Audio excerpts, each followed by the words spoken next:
Welcome everyone.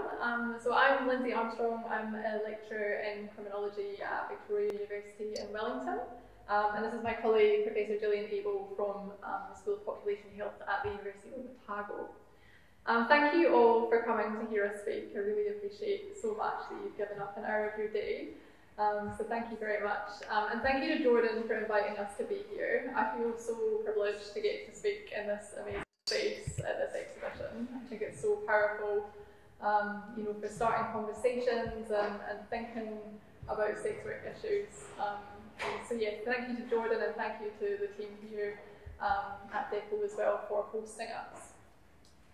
So we're going to be talking about decriminalisation of sex work in New Zealand, and we're going to structure the discussion a bit around our new edited book that was just published last week, which is titled Sex Work and the New Zealand Model, Decriminalisation and Social Change. So although Gillian and I edited the book, I just want to acknowledge that we have contributions in it from a really diverse range of academics, activists and sex workers who contributed chapters too, and it wouldn't be what it is without their contributions. So I just wanted to say that before we get into it. So we're going to keep it fairly broad in this presentation, and we're going to take you through a bit of background to the decriminalisation of sex work here in New Zealand, in Aotearoa, a bit about what the impacts are, what we know from the existing evidence, where New Zealand sits within the international landscape of sex work policy, and then also what the enduring challenges and issues are now in this current context. So we're going to mix it up a bit so you don't get kind of fed up of listening to the same voice and sort of go backwards and forwards. And Gillian's just going to open up now by giving you a bit of an introduction to the Prostitution Reform Act and how it came to be. Thanks, Lynzi. Sex work has been decriminalised now for 17 years in New Zealand, so it was decriminalised in 2003. I've been doing research since prior to that, from 1997, so seen quite a change in sex work in New Zealand over the last 23 years. And it looks vastly different. Sex work looks vastly different now as to what it did in the late 1990s when I first started doing this research. In the book that we've just produced, a chapter was written by New Zealand Prostitutes Collective, and it talked about how NZPC were formed and why they were formed. So NZPC actually is quite a well-established organisation. They formed in 1987, and there were 7 sex workers in Wellington that formed NZPC, and they did this because they were concerned about the amount of exploitation that was happening in the industry and wanted to be able to do something about it. It was also at a time when AIDS and HIV/AIDS had sort of hit the country. It was the 80s, and the government were looking at how they could minimise the spread of HIV, and they engaged with this new group that had formed, NZPC, and started funding them to provide sexual health information to sex workers and condoms and so on. So that was, they've been funded by the Ministry of Health ever since. But they were really concerned about the exploitation, and if we look in brothels, where they were massage parlours then, because ostensibly what was happening there was a massage, and what was negotiated in the room was something different. But brothel operators were fining sex workers for minor offences, so their take-home money was very little. They had no right to refuse to see a client for whatever reason, and they were often forced to see people they didn't really want to see. The condom issue was a bit of a problem because although the Ministry of Health was funding condoms to be distributed to sex workers, if police raided brothels and found condoms on the premises, they could close the brothel down. And so there was a disincentive for brothel operators to get people to use condoms within the brothels. So that was a real problem, and also there was police entrapment. So police would pose as clients, come into brothels, and it was illegal to solicit, so if a sex worker asked for money for sex, they could be charged. So there was all this sort of exploitation that was happening, and there was no way that people could go to the police if something bad happened to them. Also on the streets, Māori transgender sex workers were particularly targeted for arrest, and the majority of arrests made were from the street, and the majority were Māori people who were arrested. So from very early on, from the late 80s, early 90s, NCPC were pushing for decriminalisation because of what was happening. And they actually wrote the first draft of the Prostitution Reform Bill. So it's policy written by sex workers for sex workers, which makes it more relevant, not somebody outside kind of making up what sex work should look like. So anyway, the NCPC were pivotal in drafting the Prostitution Reform Bill. It was tidied up by a professor of law at Victoria University. And it was submitted to Parliament in 2000 by Tim Barnett as a private member's bill, where it stayed for 3 years being debated. And what went in, that Prostitution Reform Bill that went into Parliament in 2000, was very different in 2003 when it was passed, because it went through so many amendments, to appease members of Parliament. And so it was passed in 2003 by a very small majority, 60 votes to 59 with 1 abstention, so it just swept through. And we were the first country to decriminalise, and at that stage New South Wales was the only state in Australia that had decriminalised. We were the first country to decriminalise, and we remain the only country in the world to have decriminalised. And Lynzi's going to talk a little bit more about the international context. Thank you. So to really, I guess, fully understand the significance of the New Zealand model of decriminalisation, it's important to know how it's kind of positioned in relation to the rest of the world and sex work policies in other countries. And also how it's been perceived outside of the New Zealand context too. So as Gillian just told you, New Zealand's the only full country to have decriminalised sex work. It's decriminalised in New South Wales and Australia and in the Northern Territories, but New Zealand's the only full country to have done so. Now there's a handful of places like Germany, the Netherlands, the state of Victoria in Australia, Nevada in the US that have legalised sex work, which is not the same as decriminalisation. But confusingly, people often talk about decriminalisation and legalisation interchangeably.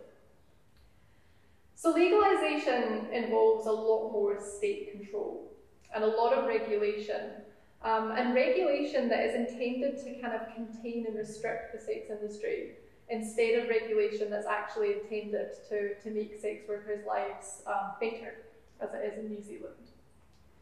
So while we do have regulation within New Zealand's decriminalised framework, for the most part it's not onerous to comply with, and there's a lot more control afforded to sex workers. And it's very explicitly focused on sex workers' safety and rights. So New Zealand's model is very unique in that respect. Now there's a large and active sex worker rights movement around the world globally, and sex workers involved in this advocacy have been calling for decriminalisation to be adopted more widely, and they've been calling for this for a very long time. But despite this, the most common approach to sex work policy remains variants of either partial or full criminalisation. But there are many countries that have woken up to the fact that this hasn't worked, and they're seeking to reform their sex work laws. So there's been a lot of debate in recent years in many places around the world about trying to change sex work laws. But unfortunately, sex workers have not been listened to in the same way that they were in New Zealand. So these calls for decriminalisation have not resulted in decriminalisation being adopted more widely. And within these debates, New Zealand's model of decriminalisation is often pitted against another legislative approach, which is known as the Nordic model, because it was initially adopted in some Nordic countries. And so that model has been adopted more commonly in recent years than the New Zealand model. And the exact details of it vary between jurisdictions, but the kind of I guess the focus of it is on criminalising the clients of sex workers, and the rationale for that is that those who endorse it believe that the sex industry is inherently exploitative and abusive, and therefore it's seen as a sensible thing to do to try and reduce the sex industry by targeting people who pay for sex. And there's been a lot of critique of this approach by sex workers in countries where it's been adopted and right around the world, who say that it makes them less safe, it makes them more vulnerable to exploitation and unfair treatment. And there has been research conducted in several countries, so for example, France, Norway, Sweden, Canada, which has shown that it is detrimental and that it has negative impacts on sex workers. But despite this evidence, it continues to be adopted more widely. And there are people who are actively campaigning for it. And these same campaigners are very, very critical of New Zealand's sex work policy approach. So they've argued that in New Zealand, the law has failed to achieve what it set out to do, which was to make sex workers safer and to give them rights. They say that it's been a failure. However, this speculation by these critics of decriminalisation is not backed up by evidence. And research on the impacts of decriminalisation tells quite a different story to what they say. So I'm going to pass you back to Gillian now, who's going to talk about what those impacts are. Yep. So, as part of one of the amendments that was made to the Prostitution Reform Act while it was in Parliament was that it had to be evaluated. So they wanted to make sure that this law would actually work. So there was an evaluation done within 5 years of it being passed, and some of my research contributed to that evaluation. And one of the key things that the people who were anti-decriminalisation were arguing at that time was that if you decriminalise, there's going to be so many people wanting to come and work in the sex industry. Like everybody and their mother would want to go and work as a sex worker, and it would just get out of control. So we did an estimation at the time sex work was decriminalised, and we did one 5 years later. There had been no increase in numbers, so we were able to debunk that theory which went with decriminalisation. And as Lynzi said, the purpose of the PRA was to protect the health and safety of sex workers and their human rights. And all of the research suggests that this has had, there's been very positive moves in this regard. So if we look firstly at the relationship with the police, that a lot of sex workers now will report stuff to the police when something's happened to them. Although it's kind of patchy, Fairly Gilmore contributed a chapter to our book where she looked at the relationship between transgender people on the streets and their relationship with police. And she said there's still some hesitation. She found there's still some hesitation of transgender street-based workers to report things to the police because they sometimes get negative reactions from police. And it's related to the stigmatisation of people who are different in society. So stigma is still an ongoing issue, and Lynzi will talk about that a bit more a bit later. But mostly, street-based sex workers in particular reported that they're more likely to report things to the police nowadays. There was also a chapter in our book where Shannon Noah interviewed clients, and she found that clients are a lot more likely to respect the rights of sex workers now. It's a very positive talk from the clients. Written into the Prostitution Reform Act that there's a right that you cannot force a sex worker to see a client. If a sex worker agrees to see a client and changes their mind, they're quite entitled to do so with no comeback on them at all. So it's reduced the right of brothel operators to insist that they see particular clients as well. And there's some cases that have come to court where people have not respected their right of refusal. They're also entitled to good and safe working conditions.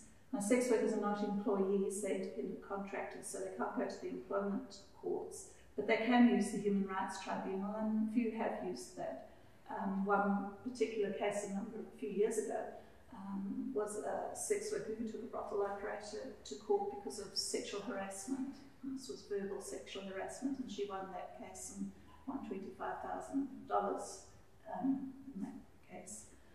And I interviewed her for a research project, and she said that the reason she did this was so that other sex workers could see that you could actually use the courts and there could be a favourable outcome.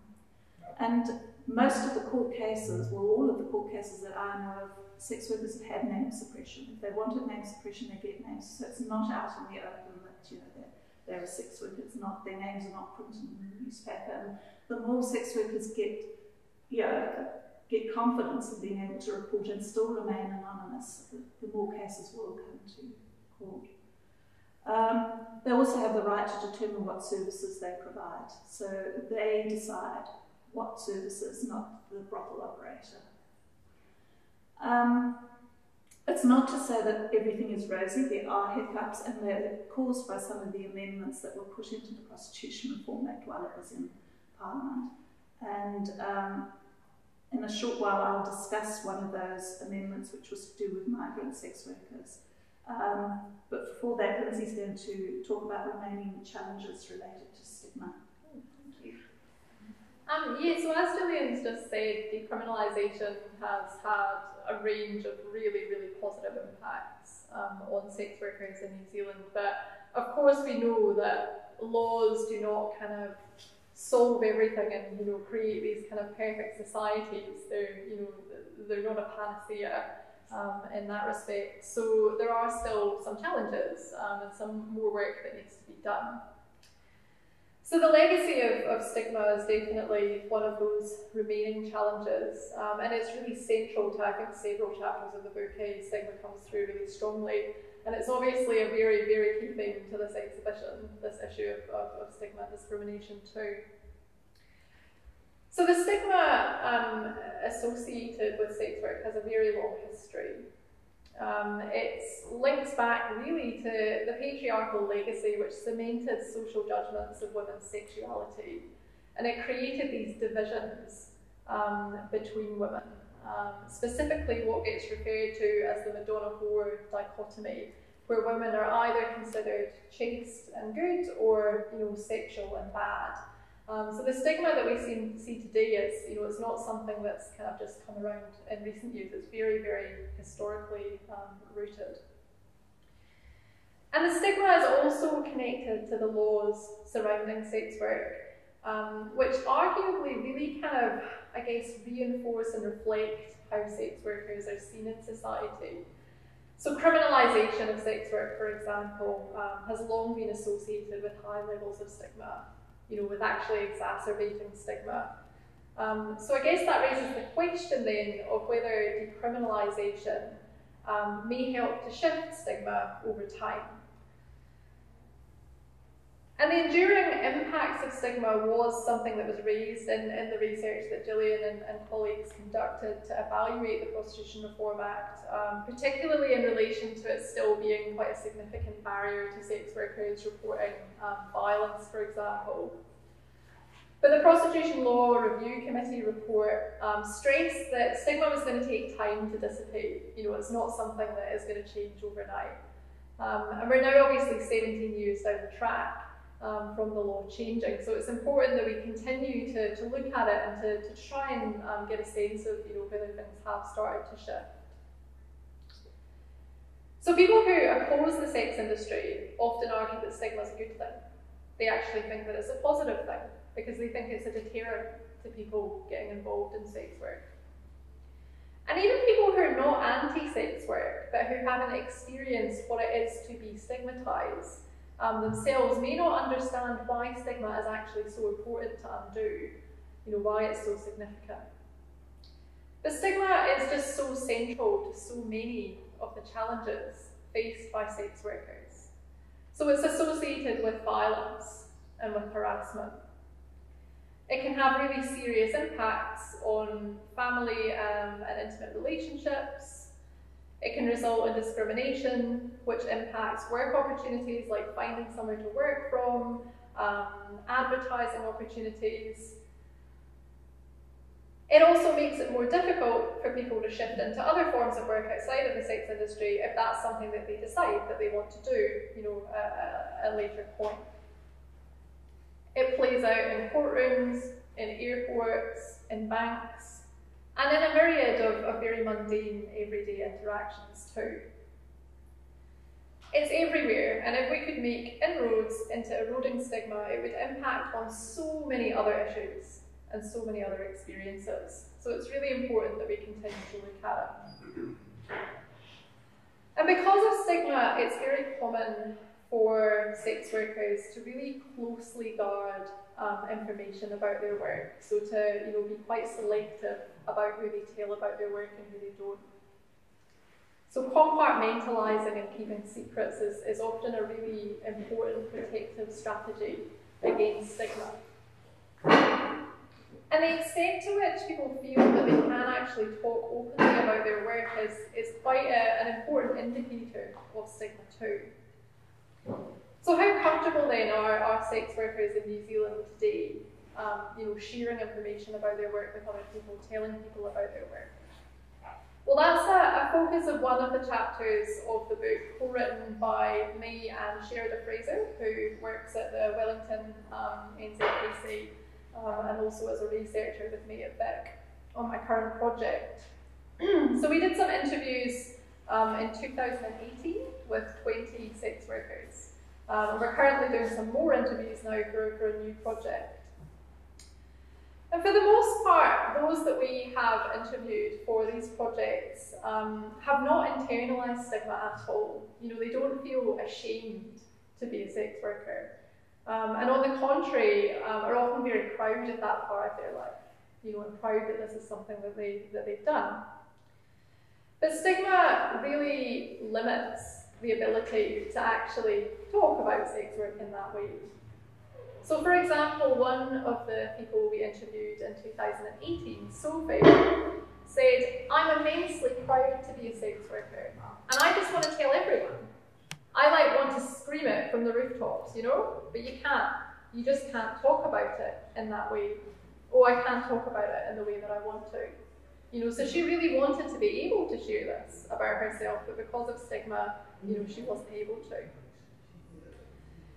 So several participants in this research had told people that they were close to about their work, and had actually received quite positive and supportive responses. So it was quite common for people to describe that. For example, Clementine, a young woman in her early 20s who is a university student, told me about how she had told all of her flatmates that she was going to start working. And the night that her photos were going up on the website for the first time, they all gathered around the computer, and they were really excited, and her photos went up, and they all kind of, were really telling her how great she looked and how happy they were for her, and it was a really lovely, heartwarming story, of actually a really supportive response from other young women. But not everyone had such positive experiences. And the most negative and traumatic experiences were recounted by people who were not white, who were not cisgender, and who worked on the street, so not indoor sex work. So for example, Kayla, who told me that she'd been spat at by people she told, she'd been barred from seeing her nieces and nephews because she was seen to be, dangerous to them because of her work. And so it really reinforces the importance, I guess, of when we think about stigma and how it impacts people, recognising that stigma is particularly pronounced for some sex workers because of racism, because of transphobia, because of homophobia, and also perceptions of the type of work that they do and where they do it. So there's factors that influence, how people experience that and how they receive it. But even among those who did have positive experiences, they got kind of positive and supportive responses from people, what consistently came through was just this kind of constant emotional labour that accompanied, when you tell someone and when you get a reaction, what you've got to do to manage that reaction.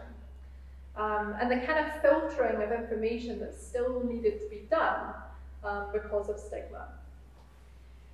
So for example, Bella, who I interviewed in 2018 as well, reflected, you have a day which sucks, and then you can't tell people that, because you know there's already that stigma and they're just waiting to rescue you. So like in retail, you can come home and be like, had a shit day. But if you come home and say, I've had a shit day, I had this client who was a dick, people are horrified and they see that as trauma. And so it can be exhausting if you're not in the mood to be this bubbly, positive, superb sex worker, super great. So participants' experiences really clearly illustrated this, continuous emotional burden that came with either not being able to tell or also just not being able to talk freely, about the highs and the lows, the mundane experiences, and the kind of, the less positive experiences, because, stigma really restricted what they could say because of these reactions that they would get. And it was clear that being able to talk openly was incredibly freeing, and really, really, really positive for people.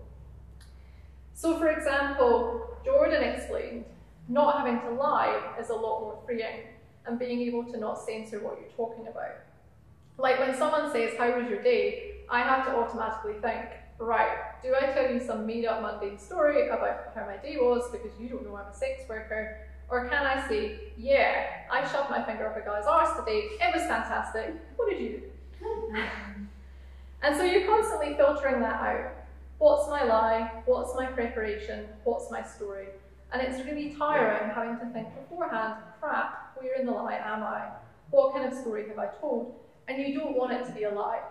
So I think that gets through just really positively, really strongly, that kind of pressure of having to kind of contain, and when you don't have to contain, how freeing it is. Encouragingly though, 2 of the participants in this project who had worked pre-decriminalisation felt that there had been some positive shifts, and that they could now be more open in the decriminalised context. So that was something that was very encouraging. Most of the participants hadn't worked pre-decriminalisation, because now so much time has passed, there are not that many people who are still working, who worked pre-decriminalisation. So it was interesting that there was a little bit of a divide there, that those who had worked pre-decriminalisation felt that things had changed and that they could be a bit more open with people. But overall, it was really clear that stigma is still a significant emotional burden. And so it is an issue that we need to continue working on, to make more inroads. And I think again, like exhibitions like this one are just so powerful and important in just shifting things along a bit and starting conversations. So again, just congratulate Jordan and all of the artists who contributed to this, because I think that, this is so powerful.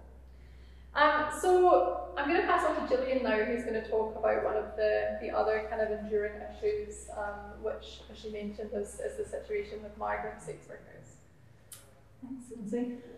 So yes, very late in the piece, when the Prostitution Reform Bill was going through Parliament, in fact just before it was voted on, Section 19 was added to the bill, which stated that basically you could only work as a sex worker in New Zealand if you were a citizen or resident.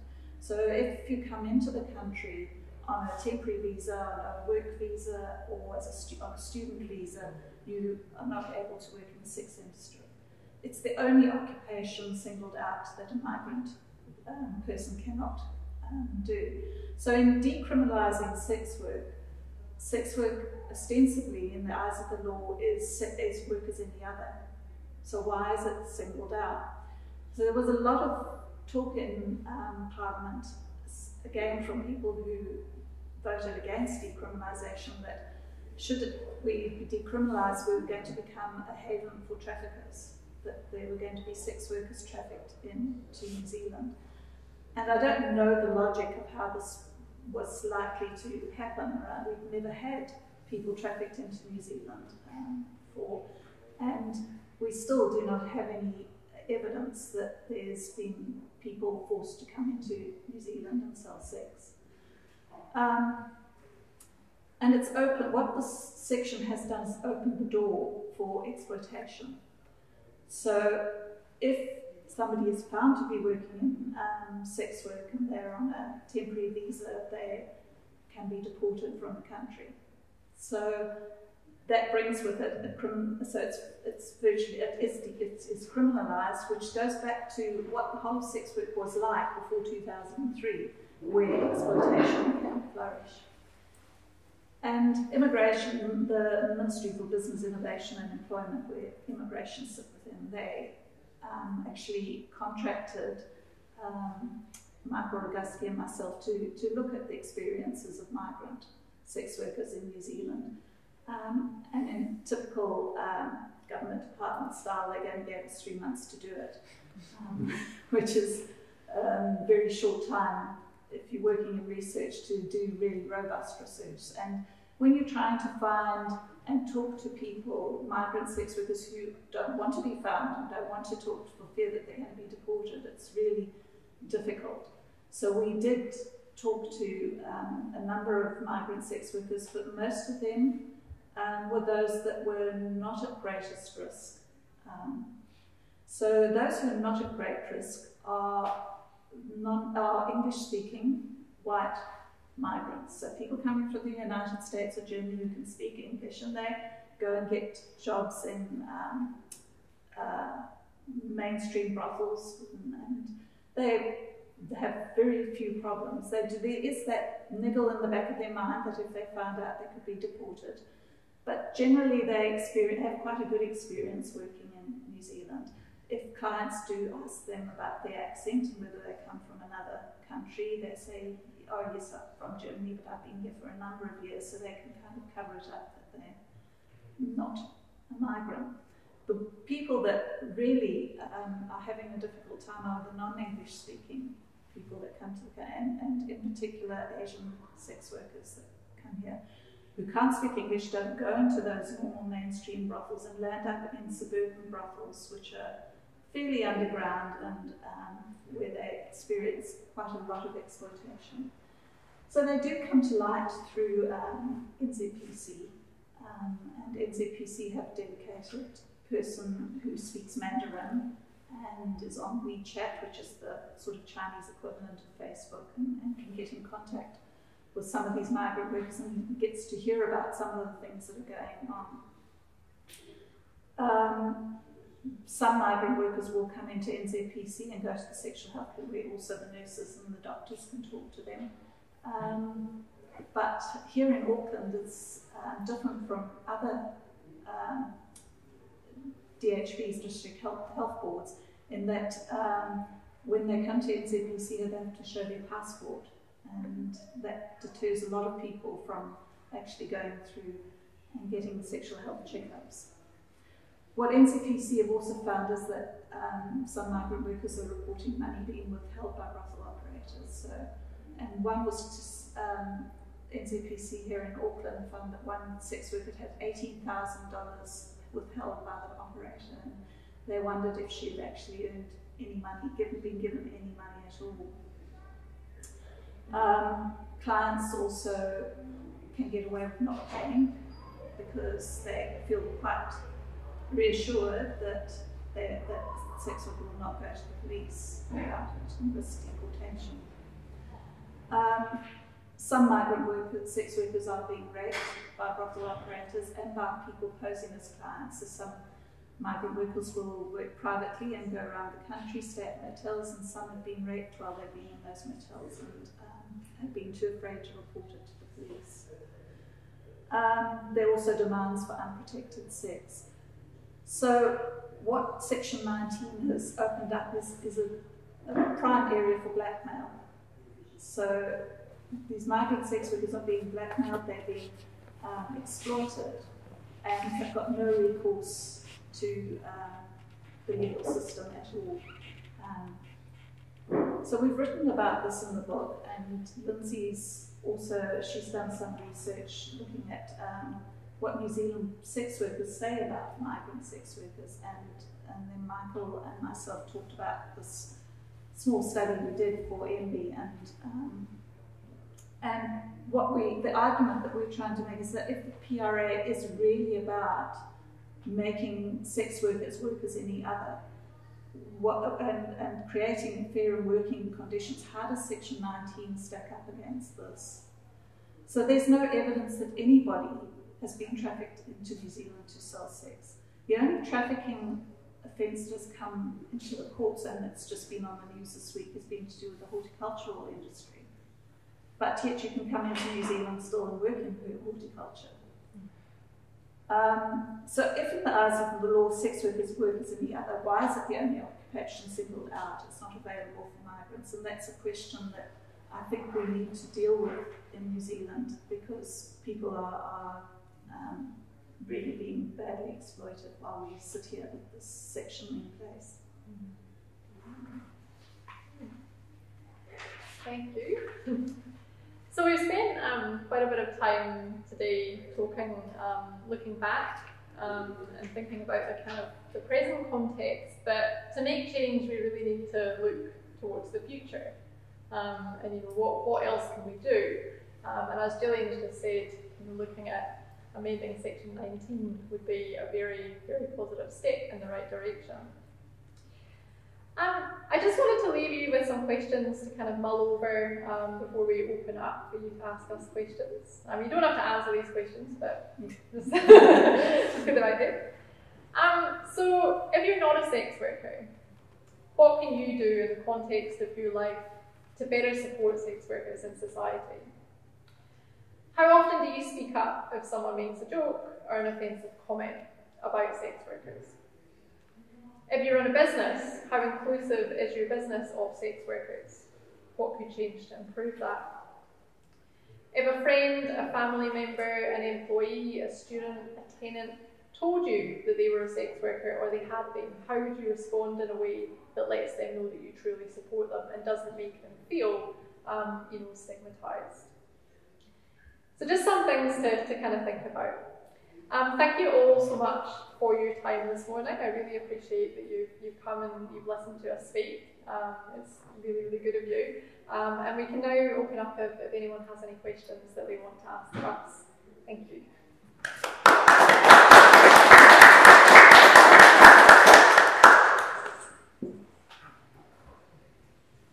The issue of stigma is a really interesting one, isn't it? Because it just cuts into our whole sort of social hypocrisy. That here we are, stigmatising people who have a place and right to work in this country, and who have been around for a very long time, and now through the legislation it's being sort of surfaced and given credibility. But the stigma is such a fascinating thing to me that that it's at the it's a real cold face, isn't it, of our sort of hypocrisy in society. Absolutely, yeah. No, I think really agree with what you said there, and I think it's so deeply connected to these kind of historical ideas about sexuality and gender, and I think that we live in a society where people are still so uncomfortable just talking about sex as well, and I think that has a lot to do with it too. Because it's still seen as a kind of a taboo subject, and it is extremely hypocritical. And do you think that has a sort of religious, like Christian religious background to it? Absolutely. So I think, if we look at kind of Christianity, I think it does historically relate to religion. Absolutely. If we think about kind of, I guess, like ideas around sexual purity and whatnot, and women and sexuality and the kind of Adam and Eve story, all that sort of thing, definitely. Do you think the same stigma that's directed at women is directed at men as sex workers? I think it's different. I think that they definitely are also stigmatised, but it's a different type of stigma. So I think a lot of the stigma that gets directed towards male sex workers has a lot of links to homophobia. I mean, of course, there are male sex workers who see female clients. It's not, you know, not all male sex workers are seeing male clients, but I think that there's an interesting divide where male sex workers who see female clients, it's kind of almost like seen so differently. Like if you think of movies like Magic Mike and whatnot, like it's, you know, seen as being completely and sort of cool compared to, yeah, that's my impression anyway. Yeah, I think that there's a divide there. So the stigma is there, but I think it's quite different. Yeah, definitely. Yeah. What led you both to produce this book? Like your personal journeys, do you have, yeah? So the book really came out, I guess, we had a symposium in early 2018, which was focused on stigma and discrimination and sex workers' rights. And a group of us came together and presented on different topics that were of interest to us. And we kind of realised that since the book that Gillian produced with her colleagues after the law passed, there hadn't really been anything else in terms of a book. So we thought that it would be quite powerful to, I guess, do something that is more in the kind of current context. Yeah. And because we're the only country that have decriminalised, there's a lot of interest around the world in what's happening here, because even though they haven't got decriminalisation, there's a lot of people on the ground in every country pushing for it in their own country, and so they're needing the evidence to kind of support their arguments as well. Yeah, definitely. Yeah, the evidence is really important, especially when there's so much misinformation and just constant kind of speculation about New Zealand's approach that isn't supported by evidence. So yeah, that was definitely a strong vote there as well. What are the books called, please? The first one, which we published in 2010, which was around the early impacts of decrim, was called Taking the Crime Out of Sex Work. And so this is sort of a later edition now that we're sort of 17 years down the track. Because I think that a lot of the research that book drew on was sort of in the first 5 years from decrim when things were settling in. So what's changed in the longer term is what's Do you think it's the speculation and the misinformation that is the reason why other countries around the world are still adopting the Nordic model rather than decrim? Like, why is it that the Nordic model is so successful? I think the neo-abolitionists who push the Nordic model, they've got a very loud voice, and they create fear in the minds of people. So they use media and they use other to push the trafficking argument, and that sex workers are victims, and they wouldn't be working by choice, and it's those kind of arguments that puts fear into people's minds that they need to save sex workers from working in the industry. Whereas, the opposite is, I don't think I've interviewed somebody who has said they've been forced to work. Some people have more choice than others, obviously, in terms of whether they work or not. But, yeah, I think the neo-abolitionists definitely play a big role in that, because they really weaponise the stigma that relates to sex work. So they use it to make arguments, about policies that should be adopted.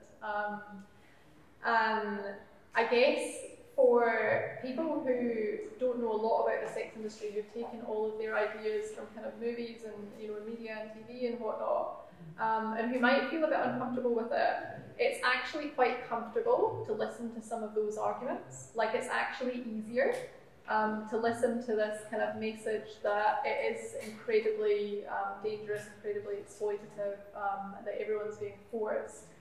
If you're someone who is a bit uncomfortable and who has kind of, I guess, not engaged much in thinking about sex and whatnot differently, if you hear those arguments, it's easier for you to believe that than it is for you to do the work of, undoing some of the things that you've, been socialised to learn that might not actually be the case for everyone in the world. So, yeah, I think that people who are very anti-sex work can sometimes be quite strategic about how they use information to keep people in these boxes of how they think about the sex industry and how they think about sex workers. And that, creates a barrier to change them into doing things differently. Any more questions? No, but just to make a comment, like we had the opening here on Saturday, and I think there must have been about 80 people here, and it was really the most wonderful event. There were a Kapahaka group, a harpist, a comedian, performer, and to be a part of that community of people, I mean, you just scratch the surface of stigma and there's nothing to fear, there's a lot to celebrate. And it's just like a very sort of thin veneer that exists between, the stigma and the stereotypes and the reality of the situation. Absolutely. Yeah, so, and having you both here today as well, it's really, it continues to break those barriers down, make a big difference, I think. And I think this exhibition really, Tracy said on the night, we celebrate this, we celebrate this community. It's so important to us to be able to celebrate it. So, we are very, pleased to be a part of, change, what we hope is going to be changed. That's so great to hear, and I think, again, I think this is amazing. I think it's so powerful and so positive, and I hope that there will be lots and lots of people who will get around it. It sounds like it's been really popular so far from... Yeah, there's been some wonderful engagement every day. It's quite interesting seeing people come in and see the sign and kind of walk directly out, or they've come specifically for this. But like Linda was saying on Saturday night, I talked to a lot of the sex workers, and one of them mentioned to me, they said there's a social community online. They see each other, but she mentioned to actually celebrate it in one place, because she loves her job. That was really refreshing to me, and that actually broke down a kind of thing that I realised was, I'm so curious about it, but I'm too afraid to ask. So it broke down that stigma that I had, I just want to know what you do. What do you do every day? Tell me about your role. And it broke that down, so it was just really refreshing. Because a lot of that stigma is visceral, isn't it? Like, it stops you. So you don't actually realise, no matter how liberal you might think you are, you don't actually realise the extent to which you have been sort of inculcated with some of the prejudices. Absolutely, there's so many layers out there, but like the privacy, if I'm asking you a question, is it invading your experience, or just so to speak up was quite, to actually ask, what do you do? That kind of broke down that barrier. Was good. Yeah, no, that's fantastic. And I think that's the thing. I think people who come here, they'll then go out and they'll have conversations with other people who might come in and look, and it can just, I guess, have a sort of really broad impact and making people think differently. I wish I'd been there on Saturday. It sounded amazing. It was a fabulous night. Serious role. Gillian has done an incredible effort, not only working remotely, involving, curating and coordinating this whole exhibition, but it was fantastic. It was brilliant. Congratulations. Thank you so much to both of you for coming. That was very educational.